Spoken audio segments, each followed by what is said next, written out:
tetap juga beliau beliau bermadhab Asy-Syafi'i. Ibn Hajar Al-Asqalani itu madhabnya apa tuan-tuan? Asy-Syafi'i. Imamun Nasa'i, Ashabus Sunan, Asy-Syafi'i. Cukup saya katakan dalam kitab At-Tabaqat Al-Kubra, di situ dikumpul ratusan ulama-ulama besar. Semuanya bermadhab Syafi'i. Tiba-tiba kita akhir zaman, saya tak nak bermadhab. Masya Allah. Imam Syafi'i kata, pegang ni pun tak apa dah. Bid'ah itu ada bid'atani, ada dua. Bid'atun mahmudah, bid'ah yang terpuji, wa bid'atun madhmumah, bid'ah yang dikeji. Fama wafaqa sunnata fahuwa mahmudun. Apa-apa yang mengikut sama dengan sunnah, ajaran Al-Quranul Karim dan sunnah, fahuwa mahmud, boleh. Walaupun benda itu baru, tak ada zaman Nabi, boleh. Wa ma khalafa sunnata fahuwa madhmum. Apa yang menyalahi sunnah itu dikeji. Wahtajja biqauli Umar bin Al-Khattab fi qiyam Ramadan, ni'matil bid'atu hiya.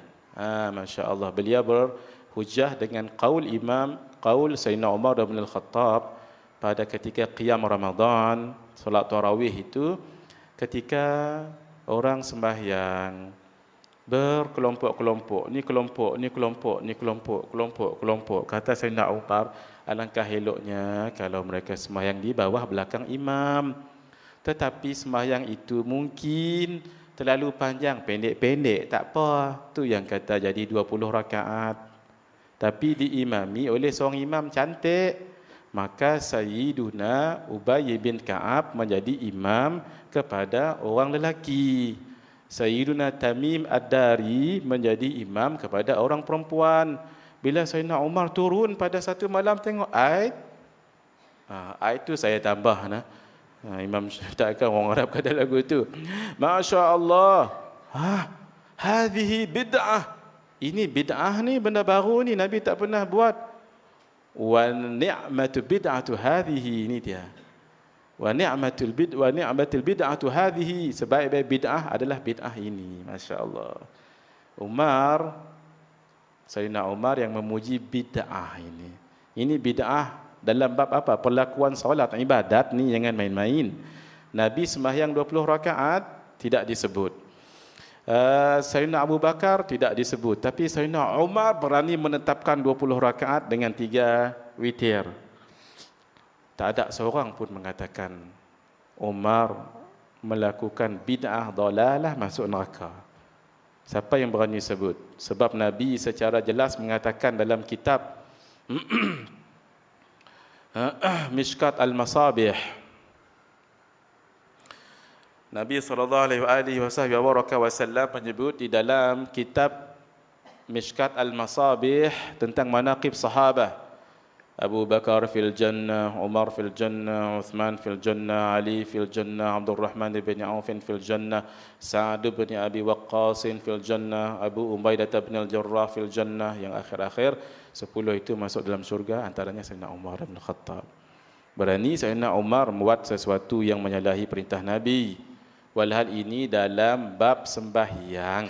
Sampai sekarang sunnah Sayyidina Umar itu dibuat. Kita malah dekat Makkah dan Madinah pun buat sedemikian 20 rakaat dengan 3 kali witir.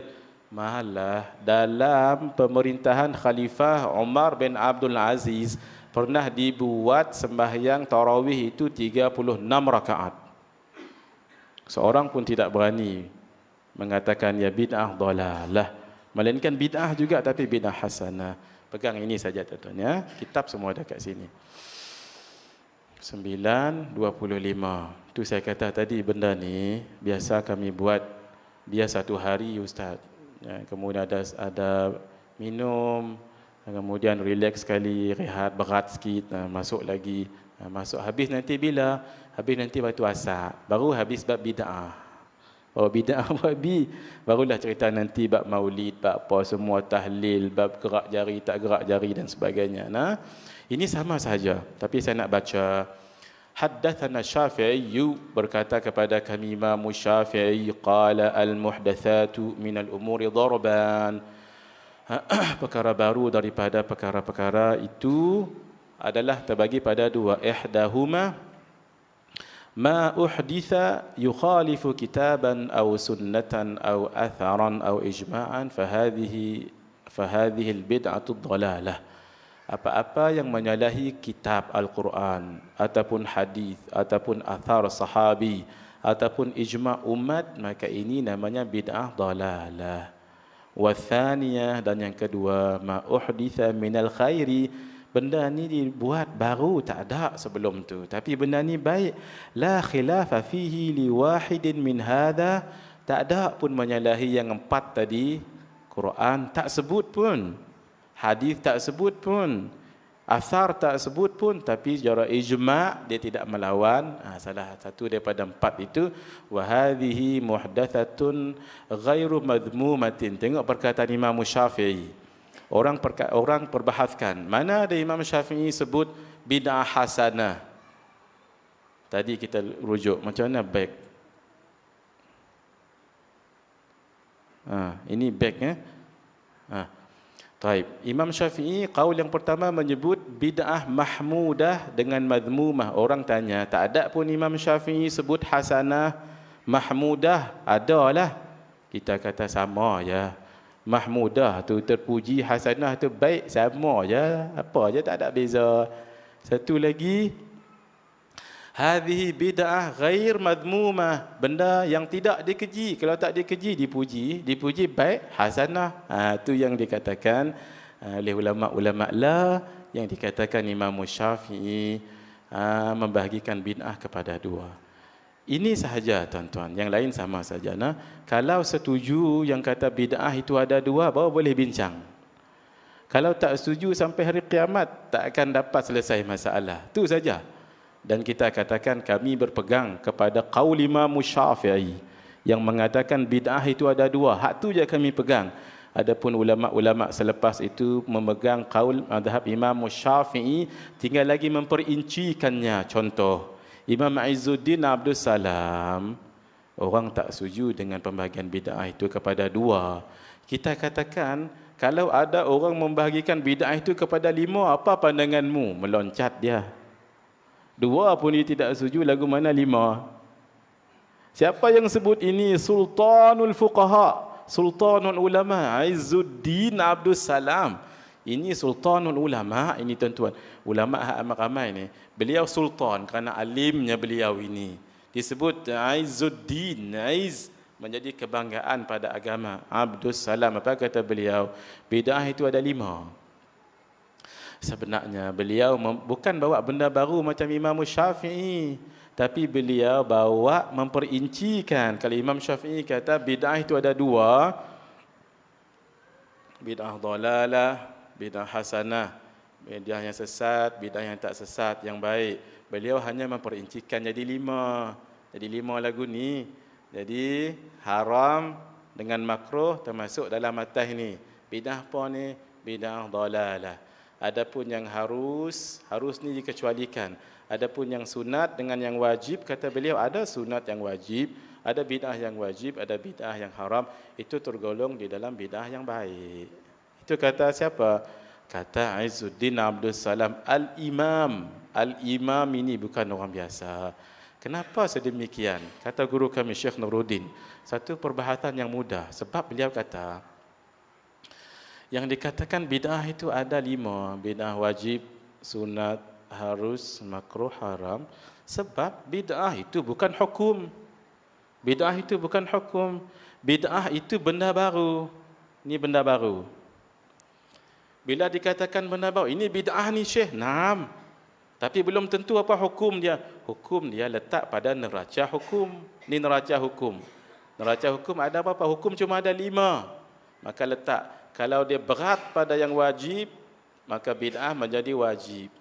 Berat pada sunat, bid'ah sunat. Bid'ah harus, bid'ah makruh, bid'ah yang haram. Siapa sebut ni? Al-Imam Izzuddin Abdul Salam. Ya Allah. Orang yang sebegini, kalau kita nak lawan, Masya Allah. Tanya dada, apa kata orang Melayu kita? Tanya apa Tuan Haji? Tepuk dada. Tepuk dada tanya iman. Kalau tanya selera, memang selera. Memang kita nak hentam ulama, memang selera kita. Tanya iman, tanya ilmumu secara mana ilmumu. Kitab fiqah mana yang sudah kamu khatam. Kitab usul mana yang sudah kamu khatam. Imam Syafi'i menulis kitab usul yang pertama sekali dalam sejarah penulisan yang rapi dan teratur, kitab Ar-Risalah. Bermakna beliau sangat alim dalam istinbat hukum, dia mesti faham bab usul fiqah. Kalau tidak boleh. Dalam Al-Quran ada bid'ah hasanah. Tapi bid'ah yang harus, ini panjang sangat. Tuan-tuan nak tanya soalan kan? Kita bagi ruang sebesar-besarnya untuk bertanya soalan. Cuma dalam kitab saya ini, saya katakan bahawa ulama-ulama mengatakan, benda yang baru tak ada Nabi buat. Apakah dia bid'ah? Naam, benda itu bid'ah. Apakah terus bid'ah dalalah? Tidak. Tengok dahulu. Kalau dia, tengok cara tuan-tuan. Kalau dia menyalahi Quran, hadis, ijma', qiyas, benda ini dalalah, sesat. Tapi kalau tidak, dibagi pahala. Siapa yang sebut ini? Ulama-ulama besar, antaranya mazhab, antaranya Imam Syafi'i dan ulama-ulama yang lain. Saya baca ini, terkejut kita mendengarnya. Nah, siapa yang tulis ini? Yang tulis adalah Al-Habib Zain bin Ibrahim bin Sumaid. Beliau dikatakan Syafi'i Saghir zaman sekarang. Imam Syafi'i Saghir zaman sekarang adalah Al-Habib Zain bin Ibrahim bin Sumaid, dikatakan. Beliau masih hidup, ada di Madinah. Alim, saya pernah jumpa beliau, masya-Allah. Ilmunya ya Allah, tawadhu. Orang yang ada ilmu ni dia tawadhu. Baru nampak akan keilmuannya. Sebab itu orang kalau dia diam, kita takut dengan dia. Jangan-jangan Syekh ni penuh ilmu, penuh dalam dada. Dia diam dari tadi, dia diam di sebelah kita. Kita takut dengan orang lagu ni. As-samtu ra'sul hikmah. Diam itu adalah ketua kepada hikmah. Sebab itu orang diam ni orang takut. Tapi bila elok dia start bercakap, lah, orang paling jahil rupanya. Kerana itu masya-Allah pengamatan ahlul adwaq. Apa kata beliau? Fa kullu ihsanin lam yu'had fil ahdin nabawi fa huwa bid'atun hasanatun yuthabu 'alayha 'amiluha bidalili qawlihi man sanna fil islami sunnatan hasanatan falahu ajruha wa ajru man amila biha min ghairi an yanqussa min ujurihim syai' wa man sanna sunnatan sayyi'atan fa 'alayhi wizruha wa wizru man amila biha min ghairi an yanqussa min awzarihim syai'. Apa kata beliau? Sesuatu benda yang baik yang tidak dibuat pada zaman Nabi, maka ia adalah bid'ah hasanah. Beliau secara jelas menyebut yuthabu 'alaiha 'amiluha, mendapat pahala orang yang melakukannya.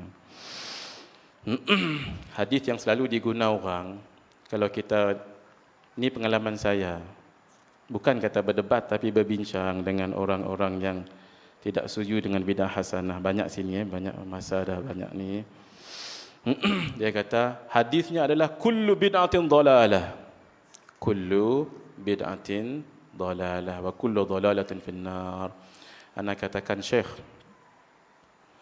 kullu ni ada berapa? Kullu ni mana ada apa-apa, satu je. Masya-Allah. Tuan-tuan, dalam pengajian ilmu mantiq, kullu ni ada dua. Kullu jami' dengan kullu majmu'. Kullu jami', kullu keseluruhan. Kullu majmu', kullu sebahagian dan kebanyakan. Al-Quran sebut benda ni. Al-Quran sebut benda ni, bukan saya.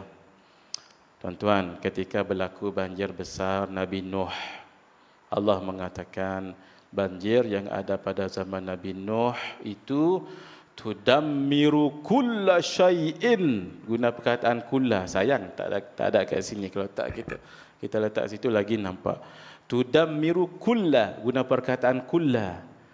Menghancurkan, memusnahkan segala sesuatu. Kulla. Kita katakan, ulama tafsir mengatakan, banjir zaman Nabi Nuh itu na'am menghancurkan dan memusnahkan kawasan-kawasan yang kena pada banjir itu. Tetapi bukit, bukau, gunung, ganang, matahari dan sebagainya tidak termusnah dan tempat lain pun tidak termusnah. Tapi diguna perkataan kullu. Kullu yang sama dalam hadis tadi digunakan. Bermakna kata Al-Imam Jalaluddin As-Sayuti, kullu di sini bukan semuanya. Bukan semuanya musnah, sebahagian besarnya musnah. Sama dengan hadis tadi, kullu bid'atin dhalalah, sebahagian besar benda yang baru itu sesat, bukan semuanya. Contoh kedua, nanti rujuk di dalam surah Al-Kahfi. Ketika Nabi Musa dan Nabi Khidir menyeberangi laut, sungai, ada satu sampanlah sampai ke hujung. Nabi Musa, Nabi Khidir pelik, diambilnya kapak di lubangnya, jadi tenggelam kapak itu. Nabi Musa pun, kenapa buat sedemikian? Kata Nabi Khidir, wa ammas safinatu, adapun safinah ini, kapal ini, wa ammas safinatu fakanat limasakina ya'maluna fil bahr wa kana wara'ahum malikun ya'khudhu kulla safinatin ghasba. Adapun sampan ini kepunyaan nelayan-nelayan yang bekerja di laut, adalah di belakang mereka itu ada seorang raja. Pelik sikit raja ni. Dia suka kumpul kapal-kapal yang elok. Ya'khudhu